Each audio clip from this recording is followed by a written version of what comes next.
2. What's going on, everybody? Welcome to episode 7 of the Waffles Squad podcast. I am the hostess, Katie Waffles, and with me I have my fellow hostesses, Mr. Guido and Mr. Jim Toe. And I believe Guido is going to take it away this time. Oh, God, Guido, no. go ahead. Wow. So, let's see. Jim was wanting to talk about some, yeah. I'll lead into that. I guess today we're going to just kind of hit on things in the gaming industry that we kind of enjoy. I think we're just going to kind of fire from the hip for the most part, but we're definitely going to hit on things that the gaming industry is doing right, I believe. Yeah, we've been talking about a lot of things that are negative and things that we don't like. So I think we should take an episode and talk about things that we do like. You know, switch it up a bit. Yeah, there might be a little negativity in there somewhere. Like pre-ordering is awesome. I did another podcast about pre-ordering, and I didn't even raise my voice. I did very well. Congratulations. Thanks, I guess. The restraint was evident. Yes. So it sounds like Jim kind of has a lot to say about this topic. So I think, Jim, you can start us off. Yeah, like we were talking about just briefly there, we've talked a lot of negative stuff lately, and like we might get some in today, but I was kind of just wanting to focus on some positive things I see going on in the video game industry in general. I got a few different things to go through, but the first one that I always like, even if I don't actually play all these games at one time or another, I like the fact that with your paid subscription to Xbox Live and the PlayStation Network, they give you free games every month that end up, if you actually add up their retail price, it costs far more than the $50 or $60 that you pay to Xbox or PlayStation every year. The services are actually quite good. Xbox Live has been good for a number of years. PlayStation Network is getting far, far better, and it's come leaps and bounds compared to what it used to be. That's kind of the big one for me. I know you guys don't play console quite so much, but a little bit. But have you guys picked up anything? Guido, I know you're on 360 a lot, or a fair amount. I discontinued my gold membership a year or so ago because I just wasn't. I wasn't playing with people, and there wasn't really any need for it. Seeing the games with gold, there's a lot of games that are coming out that are interesting. But since I don't play online, it's, I don't have that much value in the service. But I know people that swear by the games that are coming out. I mean, I had a good example, and I just lost it. Tomb Raider, possibly? It was a couple of months ago. Someone was telling me about some game that was available. And it was like a AAA game, too. So, yeah, sometimes they have some really good... I wish I had that example. I'm sorry. I can't remember the games from a few months ago, but in addition to the actual free games, they do give you deals on other games each month that are actually quite good as well. You can see games or DLCs going for single digit prices, $8-9. They go up to, but to see a $40 game or a $40 game for $20 or $19.99 or whatever. It's a pretty good deal, especially if you know it's going to go back up after the sale is over and stay that way for quite a while. So they do that on console? Yep. See, it was my understanding that consoles never really had the good, Steam sales. I've always thought that PCs basically had the lowest prices for all games So it's interesting to hear that, because I have a PlayStation 4, but I never really browse the store or any of the free-to-play stuff. You So usually get 1 or 2 free games a month, do and you? the way it works on Xbox One is there's a free game from like the 1st to the 15th or 16th, and then they swap it out. If I recall correctly, like on the 16th of this month, they're giving away the first season of The Walking Dead from the 16th through the end of the month, which I actually have on 360, but I would actually like to play on the Xbox One. The 360, the engine kind of really overpowered the 360 console. It just really wasn't powerful enough to run it. And that is one of my, I say top 5. I think it is top 5.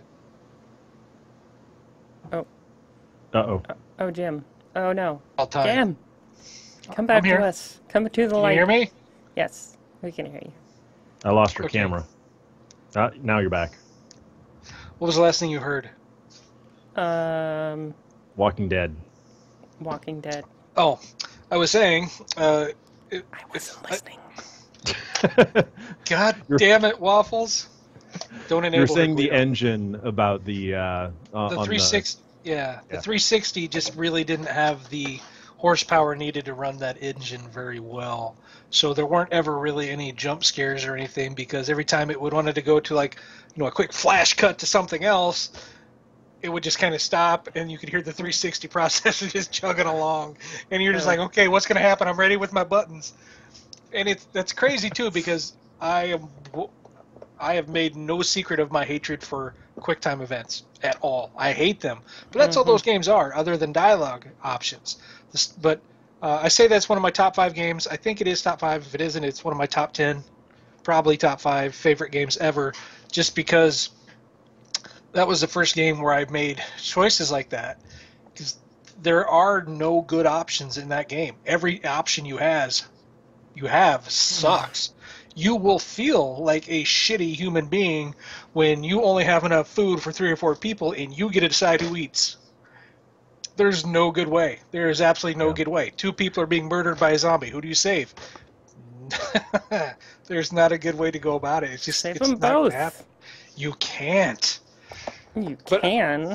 But see, I remember that game specifically because I was somewhere in the middle of the 2nd or 3rd episode, and the next day I was walking around downtown Des Moines on my lunch, and I was walking back to work, and I was thinking about that game. I was thinking about those choices.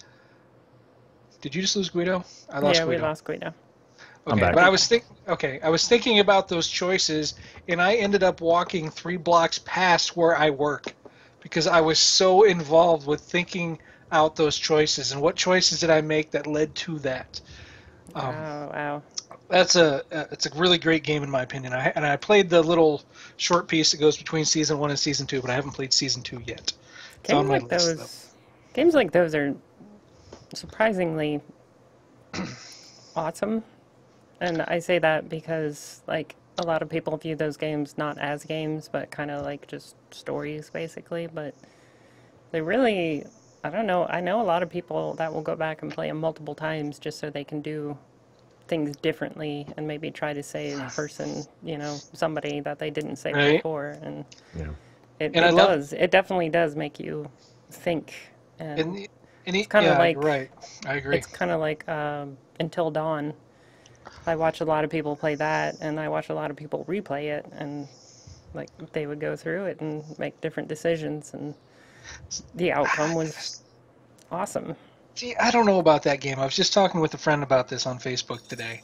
I went through and watched videos of all the cool kills and everything, because the game looks cool, but it looks too quick-timey for me, which doesn't make a whole lot of sense considering how much I love Walking Dead. But I was looking at that, and looking at the button prompts and everything, and I just didn't think I would care for it. I think any type of game that's like that is going to have an abundance of quick time.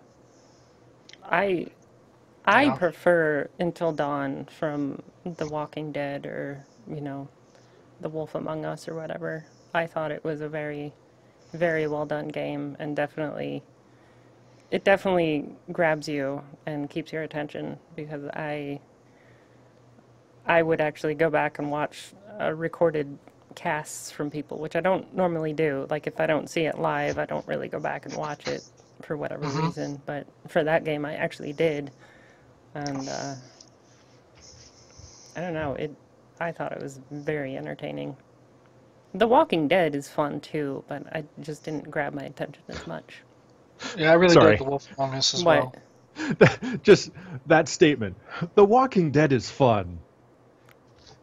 But it Here I am. is. I'm talking about how that game makes you feel like a human piece of shit, and you're like, that game was fun. No, fun to Sunshine and watch. rainbows. Fun to watch. I mean, it may not be a fun game to play, but it's definitely interesting to watch. I mean, it definitely teaches you something about the person that's playing it, assuming they're taking it seriously and not just trying to like be a complete dick about everything. Right. Well, and when you're given a shitty choice and you got 3 seconds to make a decision, you gotta think fast and you gotta move with your gut instinct.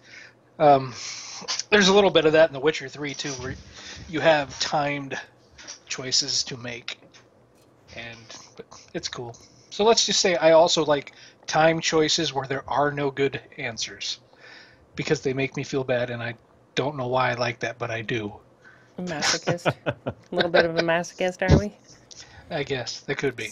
Speaking of QuickTime, I think the only game that I played that was a lot of QuickTime was Tomb Raider. The Tomb Raider, latest, the yeah. reboot. Oh. I think man. Tomb Raider is the freebie right now on Xbox. At the end of that game, I was exhausted, like mentally. I was exhausted just from all like the QuickTime events. Like I don't like QuickTime events, and that was just one after another after another. Like there was whole scenes in that game where it was just like, hurry up, hurry up, hurry up. Yeah, it was all right. It kind of bordered on the end or the high end of the number of QuickTime events. I mean, it wasn't as bad as like Uncharted or something, but yeah, those tend to drive me crazy. The problem I had with Tomb Raider was that is a 12-hour, sometimes simulator on, not even a simulator, it's more of a movie watching a woman get the shit beat out of her. Yeah. I mean, there are times where she's on the ground and the guys are just like kicking her in the face and punching her in the stomach, and it's just like, stop. Just stop. She took quite the beating in that game, for sure. Did.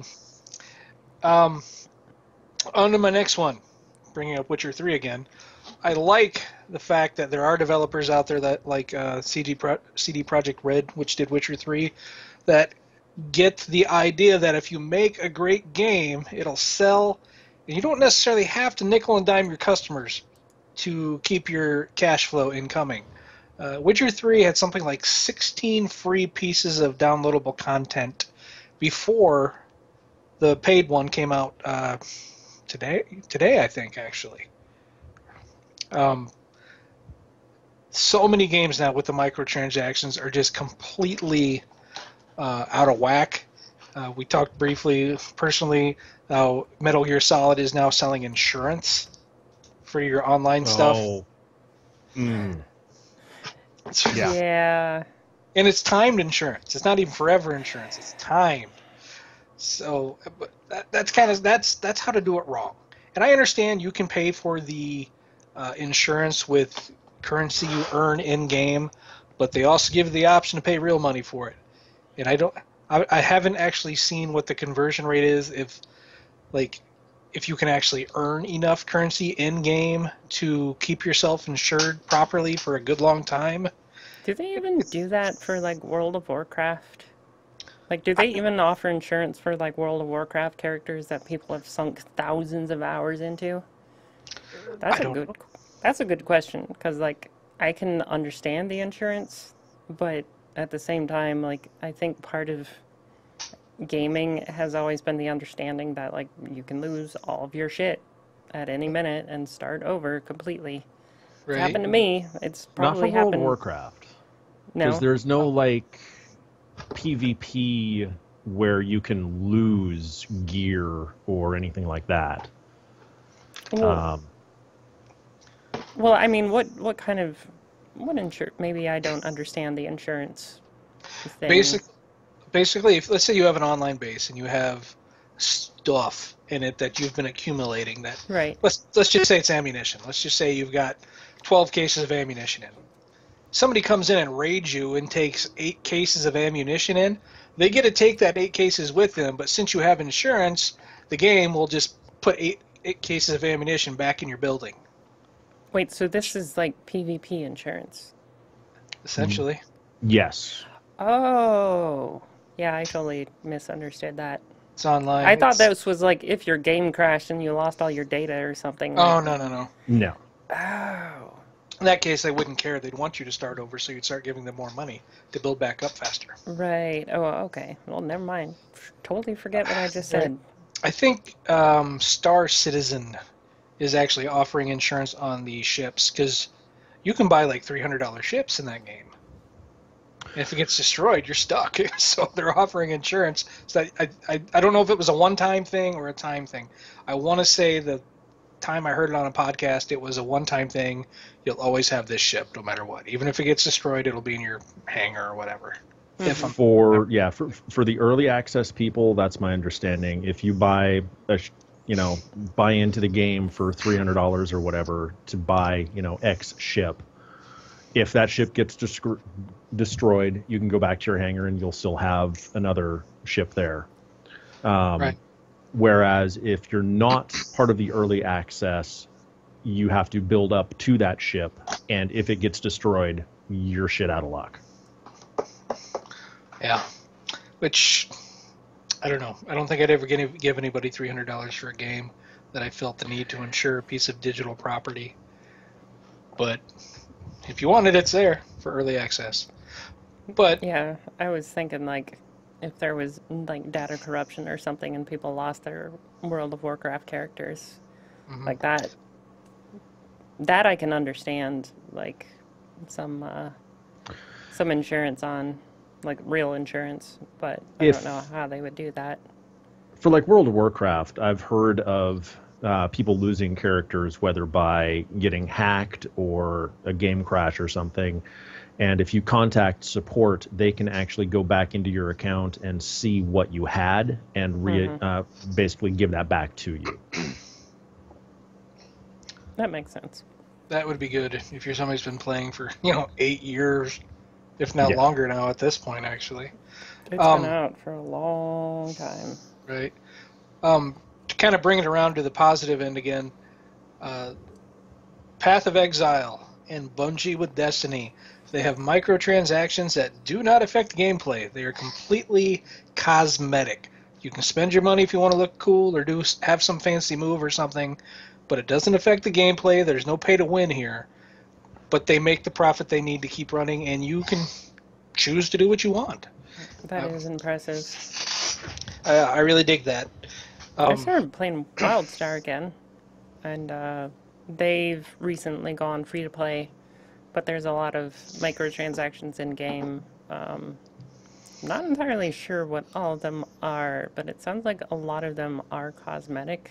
I really haven't had the chance to investigate it further, but I'm hoping that it is all cosmetic and they haven't gone to... I mean, I know that there's a lot of like buffs that you can purchase, like earn 25% extra XP, which is that's kind of shitty for people that don't have the money, but at the same time, like that doesn't really bother me so much as like getting rare weapons and rare gear and stuff. I mean, you can still earn XP just the way that you always do. You grind, right? Yeah. Sometimes they do the thing where you can't pay for a weapon, but you can pay for an excessive amount of in-game currency, and then you can go spend it on your one. And if you happen to buy that weapon, well, that was your choice. Right. Everybody else is boned, but they do have some sort of in-game currency that you can purchase with real money. Like I said, I haven't had the chance to explore it too much, and I'm really hoping it's not like that, but I don't know. I think WildStar was more of a flop than they expected it to be, and I mean, obviously they're trying to recover by making it free to play, but at the same time, they got to make some sort of money. It blows my mind that people are still bringing out MMOs. It's Yeah. it just seems like too much work and too much risk. I don't know. I think it's not so much the problem that it's too much risk. It's just how do you make your MMO unique? How do you make it different from all the other ones? And WildStar is very unique, and like the character design and all of that. Like it's a unique game, but the principle is still the same. Go here, quest a whole bunch, grind, level up. Go here, reach end game, do dungeons, whatever. And I think that's the biggest issue is it's just like, okay, it's another MMO. That's kind of like how Destiny and Path of Exile are doing well is because they're not like they are MMO-ish, but they're not the traditional one. Like there's a lot of MMO aspects, but not really, It's not the same. Well, Destiny's definitely grindy, and Path of Exile can be pretty grindy too if you want it to be. But it's not exactly the same like cookie cutter template that all the other MMOs are. I have to say, Star Trek Online is one of the more unique MMOs that I've seen. It still I forgot has... to mention, sorry, DCU Universe Online. Yep. That's another pretty unique MMO. Sorry, go ahead. No. That's all I had. I hadn't really played it that much. I just know it was pretty unique. It was fun, but I got to like level 10 good, in DC, and it was if you're not good at like the whole combo system, like I am, it's not going to be fun. But it's fairly unique. So what about Star Trek Online? So Star Trek Online has a similar. It's free to play. It has its own. There's like 2 or 3 currency systems, one of which you can purchase with real money. But it's not as grindy as most of the other MMOs that I've seen. I mean, you go to a planet, you complete a mission, you fly around, do stuff. It's different enough that it hasn't hit me with that same MMO grind like World of Warcraft. So yeah, there has to be a fine balance between grind and I guess grind and progression. Like if you make them progress too fast, then they're going to get bored of the game really quickly. It's kind of like how Destiny was super fucking grindy in the beginning. At least I thought it was really grindy. Like it took forever to get to like end game status, and for about a year, yeah. Yeah, it was bad. Whereas like other games are just like you zip right to the end, and then it's like, okay, well, you start a couple more characters, and then it's kind of and then over, now what? Yeah. So I don't know. I gotta hand it to people who develop games like that. That's hard to do. It's hard to balance that and keep the attention. Yeah, I don't mind grind so much as long as it's not like Destiny. Yeah, the way Destiny went about it for the first year was just dumb. I mean, that's still why I don't want to play the game, because I just have so many terrible, terrible memories of grinding and getting jack shit. That doesn't happen anymore. I don't care if it doesn't happen anymore. Like that's what the first year was for me. And it was, and it's okay. Here's the thing. Let's say you're going to do your daily bounties. You log into Destiny. Oh, here we go. We're on to Destiny. Sorry. This will only take a few 40 minutes. You log in. You go to orbit. You select the tower. You launch. You go to the tower. This takes 3 or 4 minutes.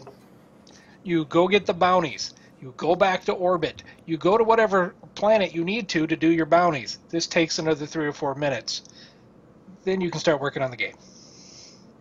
That's just stupid. It's just dumb. And the thing is, I don't understand why when you start the game for the first time in like 24 hours, it just doesn't start you at the tower or give you the option to choose that you want to go to the tower. The load times in that game are ridiculous, and it is a lot better now afterwards. You can turn your bounties in now. You don't have to go back to the tower for junk like that. But it's far better at respecting my time, but it's still not perfect. One of a viewer said they need an MMO with a better journey to the end instead of just a grind. And I think I understand what he's saying. That was Dirch, by the way, or DS Wallame. But basically what you would get is just a really long, like, linear story. Like, part of an MMO and the grind is you have really large open areas with a bunch of quests in them. Not necessarily large open areas, but, large areas. And I think Path of Exile kind of does that in a little bit because it's pretty linear. Like, you can get from beginning to end probably, I don't know. I actually don't know how long it would take. It depends on how good you are at the game and how often you played it, but to get to the end in like without that much grinding, that would require a huge game. Like, that would require so many different areas, and that we just don't have that size of a game. Like, they can't produce that. That would be great. It would be great to have like a giant journey of a game instead of just like go to 5 areas and grind the shit out of them and then do some raids. But so on that note, I'm reminded of a quest that I had in World of Warcraft a while back, where you have to go out and collect X amount of meat from these, like, elk or something. Doesn't really matter. You go out and you start killing these elk things. And not all of them drop the meat that you're supposed to collect. right. How are you killing this thing and not getting meat from... come on. That's You're video right. game. That's MMO logic. That is That's RPG. terrible. That is terrible video game logic. No, that's bullshit.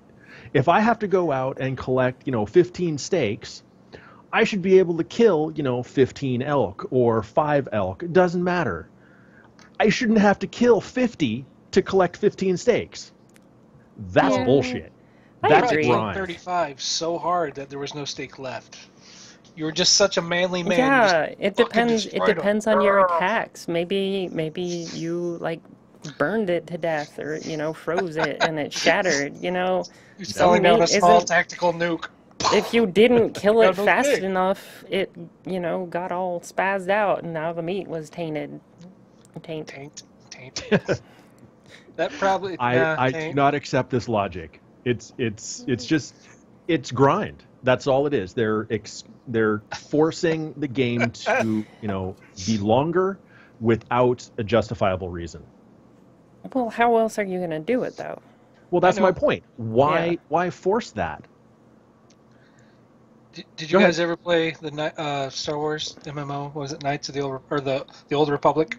No, I heard it was really good, but I never It got was. into it. I didn't play it for a super long time, but when I did play it, it was cool because you did have your main quest, and you did get quests of fetch quest. You got to go get this or the other standard MMO stuff, but a lot of the grind shit, like kill 10 of these, kill 20 of those were optional quests that you did not have to pick up. When you went to the area based on this story quest, you have to go to A to B. When you start getting closer to B and there's a certain type of enemy in there, your little quest log would update on your screen with kill 20 of these. And in parentheses, optional. And I always thought that was great because I would do those, but it didn't feel grindy to me because it wasn't required. It was optional. It literally said optional. If I did it, I got more money or whatever the hell it was, and XP. So that was decent. That's definitely like a big issue, is the going back and forth, the getting the quest, then going the quest, completing it, then coming back and turning it in, and like that back and forth thing, which WildStar kind of corrects a little bit. Like, there's a lot of quests that you turn in via like the radio or whatever, but not enough of them. Like, they did some of them that way, but not enough. But that definitely like adds to the grind. That makes it really annoying. If it was just you got the quests when you entered the zone, you went and did the quests, they updated as you went. Like, that would be great. But I agree. I don't know, they gotta have time for cutscene and story, you know. Most people don't give a shit about the story. I mean, let's be honest. Most gamers aren't playing games for stories. I like story. If I'm You playing like with somebody, stories. yeah, but if I'm playing a game or if I'm watching somebody play a game and they skip the cutscenes, I'm like, what the fuck? Come on! You fought all that way to get there. Don't you want to know what they say? Because they're setting up the rest of the story. Fuck If it's you. my first time playing a game, I'll, like, really excited about the game, I'll definitely listen to the cutscenes and everything, but, like, Path of Exile, there's so much lore in that game. Same with WildStar, same with WoW, like, same with all of it. I'm not going to sit through 90 plus hours of story about the world that ultimately I don't really give a shit about. I just want to play the game and kill things. Skip. Right. Although I have to say, on the topic of cutscenes, I was playing Dragon Age Inquisition recently on my 360, and I had just finished this, major quest line, and the screen goes blank for, the loading screen. Loading. 4 minutes later, I get a picture of the main character. They turn their head. Loading. Cutscene is over. That's awesomely bad. I missed the entire cutscene because it was so busy loading the cutscene that it didn't actually play it. Games that shouldn't have been released on second or old generation consoles. Sadly, yeah. Grand Theft Auto San Andreas. I technically have not beat that game, even though I beat that game. Because at the very end, when you're running out of the burning building, you get to a certain point where it goes to the final cutscene, and I had died. I don't even know how many times trying to get out of that fucking burning building with those shitty-ass run animations and shitty-ass collision detection. And I finally made it after I don't know how many goddamn tries. I made it out of the goddamn building. It comes time for the cutscene, and the fucking game locked up. Oh. And I never, ever, ever, ever went back to play it again. So I've beat that game. I don't even know if I have an achievement for it. Quite honestly, at this point, it's been so many years. But cutscenes, that suck. That's one of them. I have seen it. I mean, how about achievement, like overdoing achievements in a game? Like, every game has 5 billion fucking achievements, and, like, I'm kind of OCD about things like that. But, like, you just can't afford to be OCD about achievements in some of these games, because you will literally spend the rest of your life trying to get them all. Like, I love getting the achievements, and I hate leaving a game unfinished, but at the same time, like, you literally get an achievement for, like, fucking walking 2 feet in WildStar. Like, every 2 seconds it's like, you got an achievement for pissing on your feet or something, like, there's so many damn achievements in that game. Right. I can't even imagine trying to get all of them. What do you say, Guido? This is kind of turning into a bitch fest instead of hey, things we like about games. I think there's 2 or 3 games. Oh. What? Did I freeze? Yeah, you froze. You did, with a great look on your face, too. You look like you're about to eat a... Oh, you're back. Okay. Yeah, there's 2 or 3, definitely not more than 3 games that I've ever 100%ed. And nowadays, the number of achievements that are possible just make it... Oh my god. What? Nothing. You look and sound like a robot. Is that just my end? Oh god. Now an evil robot. Oh, I think we lost. Guido is experiencing some technical difficulties. Let me restart the camera. Okay. I don't think it's just his camera. I think it's your audio too. Is that better? No. No. Sounds better to me. Sounds fine. Yeah. Whatever. Okay. Yeah. Oh my God! There are times where your camera's looking like Darkman when his face is melting. After the 93-minute barrier is reached. I don't know what to tell you. I'm okay with that because it's a better look, but yeah.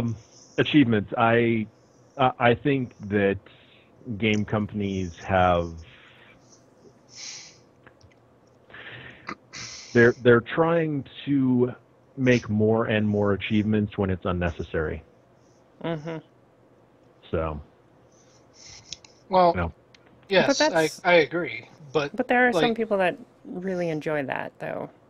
They kind of have to cater to all types of gamers. Some gamers love achievements. Some gamers don't. Some gamers love story. Gamers love stories. Some people don't, I agree. But the thing is, if you're going to release a game on a Microsoft console, not an indie game or anything, but an actual full-on release game, you have to have, 2,000 points worth of achievements or 1,000 or whatever it is now? I don't remember what it is now. I think it was 1,000, and then you get 250 or 500 per DLC if you have a major expansion. Mm-hmm. That sounds right. So but you don't have to do them. My Xbox Live account is at a certain point when you hit double digits for your membership, it starts to become a target for hackers. Mine has never been hacked, even though I've got that 12 or 13 or whatever the fuck it is next to my name. My Xbox Live account was started up the day after the service went live, and I've had it all that time. But my gamer score is only 40,000, so I think that actually helps me.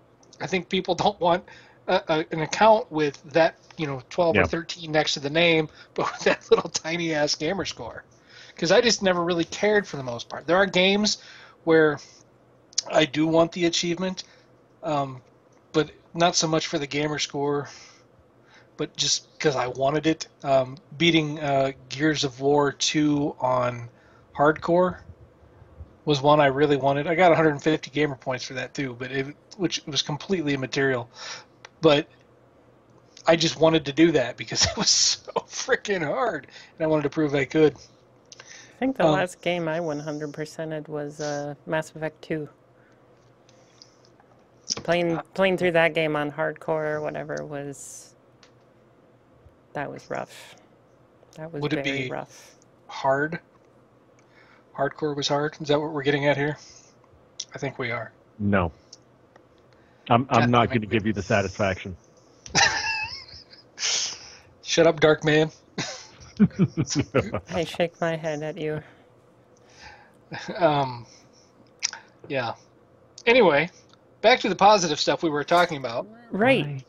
I think I had one more. Consult it's the not list. A good one. I'm consulting the list.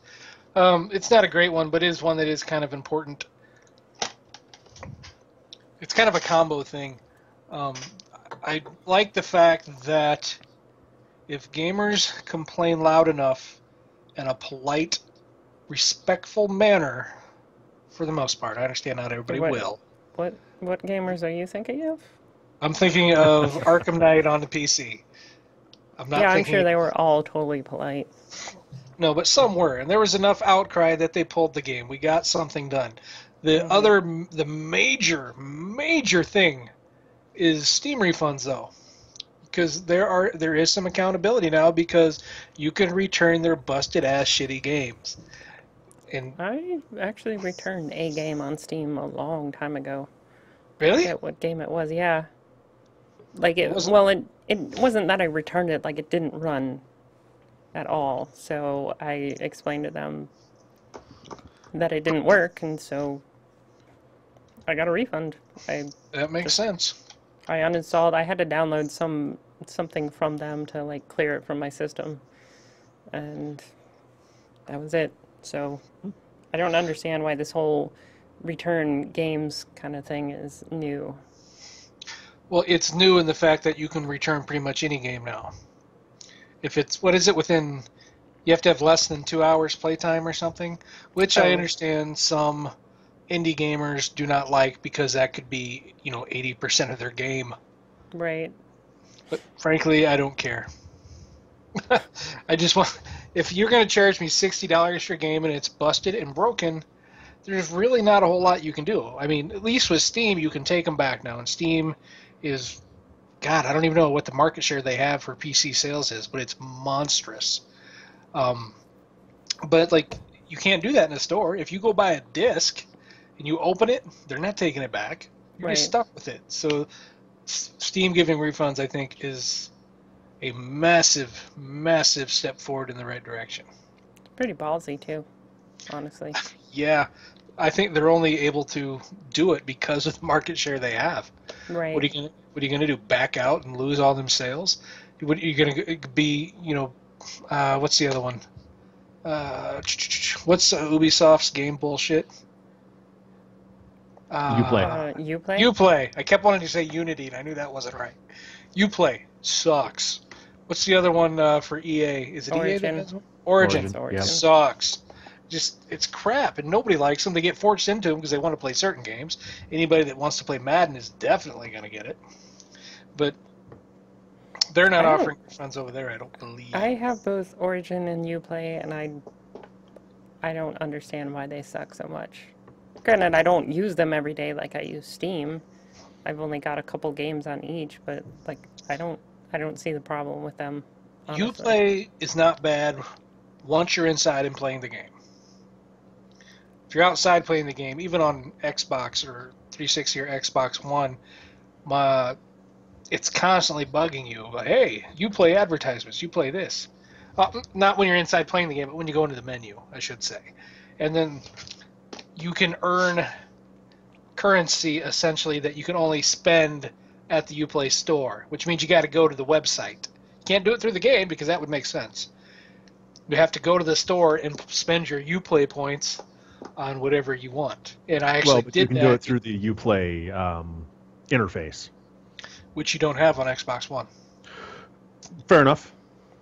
But see, I actually did that. I actually went to their frickin' store because I wanted the goddamn motorcycle clown head with the hair sticking out and the big nose. So it's an Xbox One thing then? That part of it is, but the Uplay store is not all that great. I don't like Origin. I use that for hell. I can't remember the game. Mass Effect. No, I played those on console. Yeah, Origin is Mass Effect, and what's that BattleTech one? Dead Space.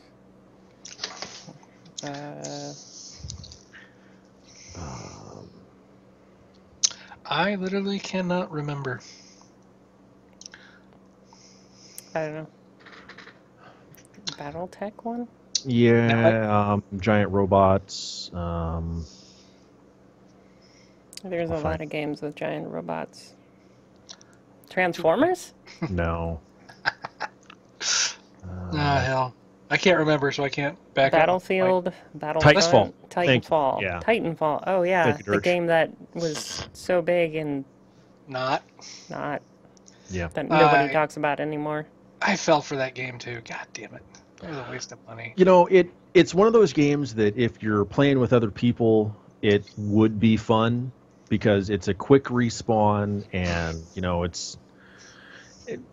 same idea as like the I don't know, Call of Duty, Battlefield, you know, that style, but giant robots and whatnot. But if you're just playing by yourself and you're trying to do like the team matches, it's ass, in my opinion.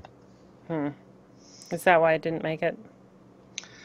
Well, I don't know. At a certain point, it might have been a victim of its own hype, but it didn't really have a story to go along with it. And I knew that. And I knew it. And I played the beta, and I just like, yeah, this will be all right. And then I bought it and never played it other than the tutorial mission. I did love the verticality of it. The movement was really well done. You know, with your little jump pack, and you're able to cling to certain objects or whatever. Moving around was actually pretty cool, but I need that more in a single-player story game because I'm not a big fan of PvP, which I knew. Yeah, wasn't it all PvP? Pretty much. Yeah. Yeah, I bought it for $5, so I got my money's worth with my first the first time I played the game, and haven't played it since. Wow. I actually traded that game. I don't trade many games, but I traded that one. I just didn't even. I don't do PvP. So when I see a PvP only game, I'm just nah. It looked cool, but it just looked like Call of Duty with a giant fucking robot. It's like, whoa, now instead of shooting each other, we're just going to shoot at each other in giant robots. Well, sometimes you're not in a robot and you're shooting at a robot. Or sometimes you're in it and the other ones aren't. Okay. It's variety. Damn it, Waffles. Give them some credit. It's not enough of a variety. It's just giant robots added into Call of Duty. Yeah, that's pretty much what it was. Yeah. I don't know what they're doing now. What is Respawn doing? I have no idea. They're probably closed. They're probably done. I'm pretty sure we'd hear about that one after the big to-do when they split off from Division. I don't know. That's a good question. It was supposed to be the first real next-gen game, says Dirch. Oh, it was real for about a week. Hey, Balish, we're waiting for your mom. I timed him out. Sorry. Oh, no problem. Well, you want to know when the gangbang started? That's when it starts. Alrighty. Well, on that note, unless you all have anything else to add, I think we are about out of time. Are we? Are we really? We are. It went fast. What's pretty good for not really having a topic. Well, we kind of had a topic. We stayed positive the whole time. We didn't say one bad thing about anybody or anything. Games never do things wrong. I'm very proud of us. Well done. Except for Darkman there. That was weird. Yeah, that was a little bit odd. That was good. So, yeah, that's what she said. So if I don't have anything else to say, what about you guys? Not really. Really? I thought for sure you'd have something to say. Yeah, Guido always has something to say. Always. All the time. Literally all the time. Yeah, but it's mostly sarcastic and, inappropriate, so well, I'm going to keep my mouth shut this time. We don't have to be appropriate. When has that ever stopped us? Really? My channel is 100% appropriate. I'm trying something different, All right. Well, if you can bear with a tiny bit of self-promotion for myself. I also guested on another podcast, which is about tabletop gaming, which is also something Guido enjoys, and Waffles probably should at some point, just to experience it. Some point. We should totally do a total improv heavy game where it's just completely inappropriate the whole time, because those are the best types of games ever. But the other podcast I was on was RPG Circus. You can find them at rpgcircus.com. It was season 7, episode 19, and it seems like I'm probably going to be on there for quite a while in the upcoming episodes as well. So check me out there if you want to hear about more dorky endeavors in video games, because that's what tabletop RPGs are. They're more dorky than video games, and I like them. There you go. We'll get Waffles into one eventually. Yeah, I'm thinking something simple like Inspectors or Fiasco. We'll find out. We'll talk about it offline, but it's gonna be awesome. Sure. Maybe we'll even get Bagwood in on the action, or Dirch if he can contain himself. He can't. Yeah, he can't. Damn it, Dirch. High expectation. Well, thank you all for watching, as always. You can check us out on my YouTube channel, Katie Waffles. Search for me on YouTube. There's a link actually down below for my YouTube. This guy up here has all the other information about Twitter and stuff, so I'll let him take it away. Twitter, you can contact us at Waffles Squadcast. You can email us at wafflesquadcast@gmail.com. Website is wafflesquad.com. And on Facebook, you can join our community group. Just search for the Waffles Squad podcast. There you go. All right. It's been fun. It's been real. Next time. We will see you guys next time. See everybody later.